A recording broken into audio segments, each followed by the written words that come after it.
مسلم شریف کی روایت ہے، ایک تابعی ہیں، نام ہے حضرت ابو البختری، کہتے ہیں کہ ہمارا سفر ہوا عمرے کی ادائیگی کے لیے۔ چند دن کے بعد رمضان تھا، تو ہر شام کے وقت لوگ سفر میں ہر شام کے وقت چاند دیکھتے تھے۔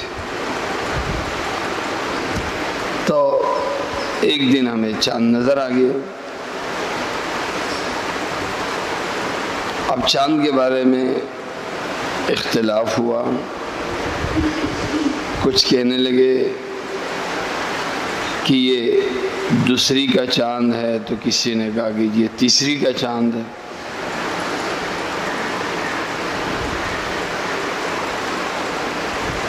یہ مقدمہ لے کر ہم حضرت عبداللہ ابن عباس رضی اللہ عنہما کے پاس پہنچے، تفصیل ان کی خدمت میں عرض کی۔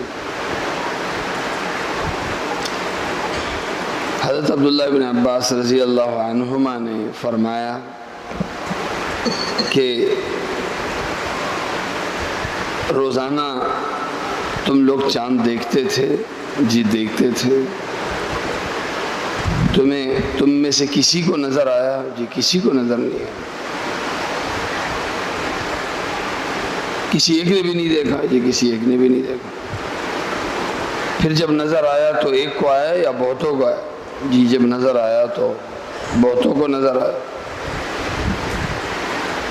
حضرت عبداللہ ابن عباس رضی اللہ عنہ نے فرمایا کہ چاند وہی ہے یا رمضان اس وہیں سے شروع ہوتا ہے جب چاند نظر آتا ہے، نظر آنے پہ رمضان شروع ہوتا ہے، چاند کی خلقت یا جسامت پہ رمضان شروع نہیں ہوتا۔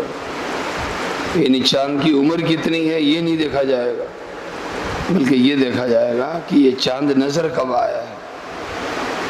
اب چاند کی عمر 2 دن ہے یا 3 دن ہے، ہم نے اس کو نہیں دیکھنا، ہم نے یہ دیکھنا ہے کہ ہمیں نظر کب آیا۔ جب نظر آیا تو یہی سمجھا جائے گا کہ جب نظر آیا بس اس وقت سے رمضان اسٹارٹ ہو گیا۔ اسی طرح شوال۔ اور پھر فرمایا کہ میں نے اللہ کے نبی صلی اللہ علیہ وسلم کو فرماتے سنا ہے، ان اللہ امدہ